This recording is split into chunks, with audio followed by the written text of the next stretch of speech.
এই দেখুন কত সুন্দর ফুলেছে, দেখুন একটা বাটি করে তুলে নেব। এই দেখুন দেখতে কত সুন্দর হয়েছে। এবারে ভাপানো ডিমগুলো তুলে নিচ্ছি বাটি থেকে।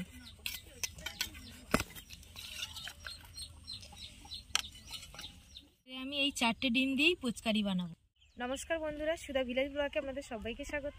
আবার একটা নতুন ব্লগ নিয়ে চলে এলাম। আপনারা আমার সঙ্গে থাকুন আর শুরু থেকে শেষ পর্যন্ত ব্লগটা দেখতে থাকুন। আশা করি আজকের ব্লগটা ভালো লাগবে। আমি সকালে সমস্ত কাজকর্ম করে নিয়েছি আর আমাদের ধান ক্ষেতের জমিতে গেছিলাম, জল ছিল না, একটু জলও দিয়ে এসেছি। দিয়ে এখন আমি ঘরে টিফিনও খেয়ে নিয়েছি আর অনেকটা বেলাও হয়েছে। এবারে দুপুরে রান্না করব। আমাদের বাড়ির দেশি মুরগির ডিম দিয়ে পুচকারি বানাবো। তার জন্য কি কি মশলা লাগছে চলুন সেটা দেখে নিই। পেঁয়াজ বেটে নিয়েছি, একটা বড় পেঁয়াজ আর একটা বড় টমেটো কুচিয়ে নিয়েছি, দুটো তেজপাতা নিয়েছি আর গোটা জিরে আর ধনে গুঁড়ো নিয়েছি, একটু লবণ, আদা বাটা, রসুন বাটা আর লাল লঙ্কার গুঁড়ো আর হলুদ গুঁড়ো। ব্যাস এইগুলো দিয়েই আমি রান্না করব। আর আমি এখানে যে দেশি মুরগির ডিম নিয়েছি, এই ডিমগুলো দিয়েই আজকের পুচকারি বানাবো। আমি প্রথমে কড়াইয়ে জল দিয়েছি আর দেখুন একটা স্ট্যান্ড দিয়ে দিয়েছি। এবার এর উপরে আমি দুটো বাটি করে করে ডিমটা ভাপিয়ে নেব।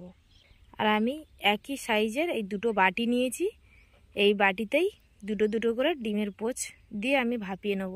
এই দুটোর ভিতরে আমি ভালো করে সাদা তেল লাগিয়ে নিয়েছি। এবার আমি ডিমটা ভেঙে এতে দেব। ডিমটা আমি ভেঙে নিয়েছি আর একটু লবণ আর গোলমরিচ গুঁড়ো একটু ছড়িয়ে দিয়েছি।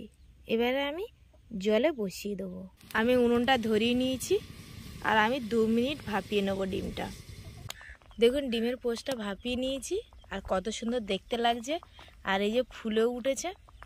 এবার আমি নামিয়ে নেব। আমি এই হালকা করে খুন্তির এই পিছনটা দিয়ে একটু আলগা করে করে দেবো, দিলে তাড়াতাড়ি এই যে দেখুন কি সুন্দর উঠে আসছে। এই দেখুন উঠে গেছে, এটাও তাই। এই দেখুন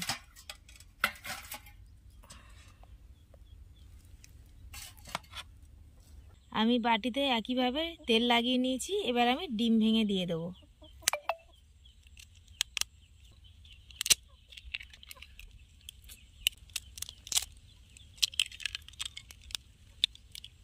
গোলমরিচের গুঁড়ো একটু দিয়ে দিচ্ছি আর একটু লবণ দিয়ে দিচ্ছি, দিয়ে আমি একইভাবে এই যে আবার বসিয়ে দিলাম। বাটি দুটো বসিয়ে দিয়েছি, এবার ঢাকা দিয়ে দেবো। এবার আমি 2 মিনিট ঢাকা দিয়ে রাখবো, দিয়ে এবারে জাল দেবো উনুনটা। বন্ধুরা আমার একদিকে কিন্তু ভাত বসিয়েছিলাম, ভাতটা হয়ে গেছে আর এবার আমি ঢাকনাটা খুলবো। 2 মিনিট হয়ে গেছে, ঢাকাটা খুলি। এই দেখুন কত সুন্দর ফুলেছে, দেখুন এই একটা একটা বাটি করে তুলে নেব। এই দেখুন দেখতে কত সুন্দর হয়েছে। আমি এবারে ভাপানো ডিমগুলো তুলে নিচ্ছি বাটি থেকে।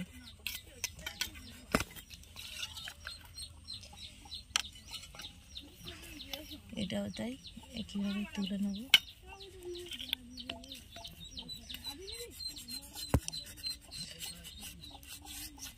এর একটু কুসুমটা সাইডে চলে এসছে।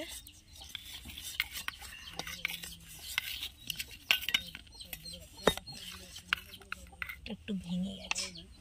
আজকের আমি এই 4টে ডিম দিয়েই পুচকারি বানাবো। আমি কড়াইতে সরষের তেল দিয়ে দিয়েছি। এবার আমি পেস্ট করা পেঁয়াজটা দিয়ে দেবো। এই দুটো তেজপাতা কুচিয়ে দিয়ে দিলাম, রসুন বাটা দিয়ে দিলাম, দিয়ে আমি হালকা করে নাড়ি চাড়িয়ে নিচ্ছি। এবার আমি আদা বাটা দেব, লবণ দেব, দিয়ে আমি ভালো করে নাড়িয়ে নেব। লবণটা আপনারা পরিমাণ মতো দেবেন। আমি মশলাটা একটু কষিয়ে নিয়েছি, নিয়ে টমেটোটাও দিয়ে দিয়েছি। এবার আমি হলুদ গুঁড়ো দিয়ে দিলাম আর লঙ্কার গুঁড়ো দিয়ে দিচ্ছি, দিয়ে আমি সব ভালো করে একসাথে কষিয়ে নেব।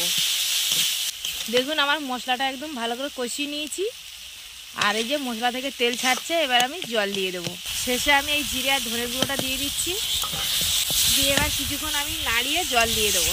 এবার আমি জল দিয়ে দিলাম। আর এই ঝোলটা একটু ঘন হবে, বেশি পাতলা হবে না। ঝোলটা আমার ফুটে গেছে, এবার আমি ডিমগুলো দিয়ে দেবো।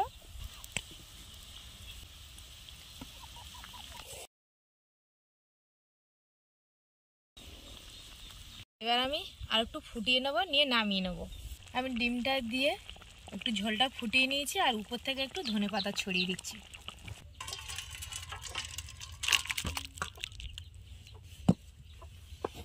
কত সুন্দর একটা গন্ধ উঠেছে। আমি খুব সহজে ডিমের পুচকারিটা বানিয়ে নিয়েছি আর একদম ঘরোয়া পদ্ধতিতেই বানিয়েছি। এবারে গরম গরম ভাতে খেয়ে দেখবো কেমন হয়েছে। দেখুন কত সুন্দর কালারটা হয়েছে। আমি কিন্তু কোনো কালারই দিইনি, একদম পুরো সবই যা যা দিয়েছে আপনারাই তো দেখতেই পেলেন। বন্ধুরা আমি খেতে বসছি, আর আজকের সোনাই ঘরে নেই, আজকে আমি একা খাচ্ছি। আর বড় মেয়েটা আছে, ও আগে খেয়ে নিয়েছে, একটু মানে অল্প করেই খেয়েছে, বললো পরে খাবো, তুমি খাও। আর সোনাই মামার বাড়িতে গেছে, নেই।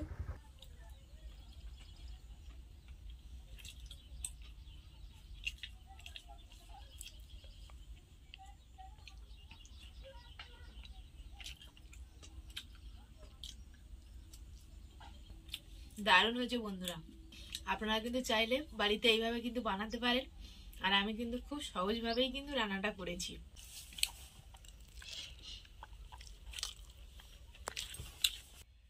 এবার ডিমটা খেয়ে দেখবো। দেখুন ভিতরে কুসুমটা, সত্যি বন্ধুরা একদম খেতে কিন্তু খুব সুন্দর হয়েছে। আর আমি কিন্তু এটা প্রথমবার কিন্তু রান্নাটা করলাম। খেয়ে নিয়ে আবার মিটিংয়ে যাব, ফোন এসেছিল, আমার গ্রুপ থেকে ফোন করেছিল, তো এখন মিটিংয়ে যেতে হবে, খেয়ে নিয়েই যাব। মিডিয়া ইলেকট্রনের মাধ্যমে সবাইকে জানিয়েছে যে এই মহিলাদের 500 টাকা করে হচ্ছে না, আরো 500 টাকা করে বাড়িয়ে দেবো। প্রতিশ্রুতি দিয়েছে মে মাসের মধ্যে আপনাদের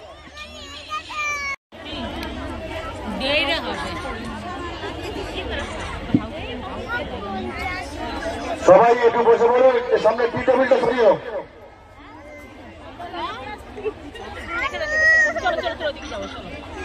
মিটিং থেকে বেরিয়ে চলে এসেছি, আর এই যে সাইকেলে করে এবার বাড়িতে চলে যাব।